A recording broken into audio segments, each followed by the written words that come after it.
Hey everyone! Welcome to another episode of Renton Reflects.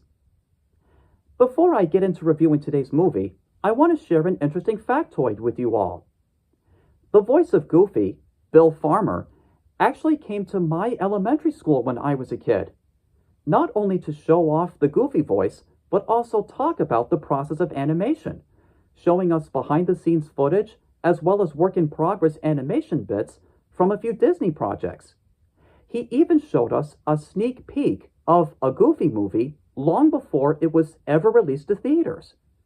So that was actually pretty cool. Does the film itself still hold up after all this time? Well, first, let me give you a rundown of what happens in the story.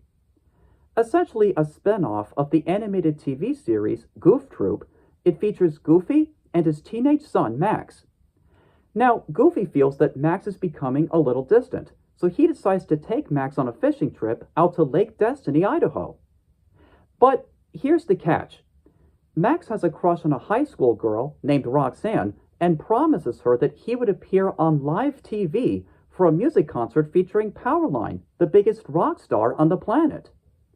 With Goofy wanting some bonding time out of his son and Max wanting his personal independence, it becomes a two-way conflict. They both eventually come to find that there is more to their relationship than they realize. It's a shame this movie was not a huge hit when it first came out in theaters because I personally feel that it not only provided solid entertainment, but it also provided wholesome values, particularly in the father-son relationship.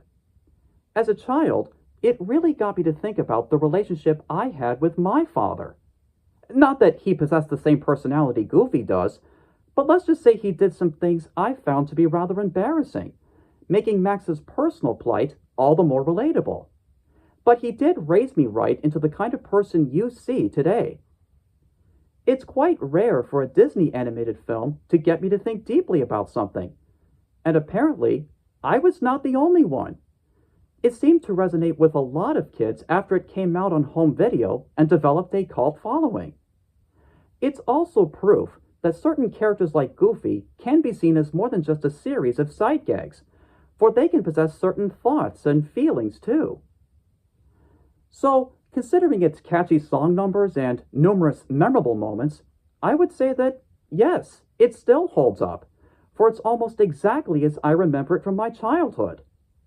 There may be a few parts in it that could be seen as, for lack of a better choice in words, kind of goofy, but it still retains its charm and humbleness. One might say that anyone who watches it might gain a whole new perspective on their parental figures, whether if they have been raised by their mother, father, aunt, uncle, grandparent, legal guardian, or otherwise. On a scale between 1 and 10, I give this film a 7.5.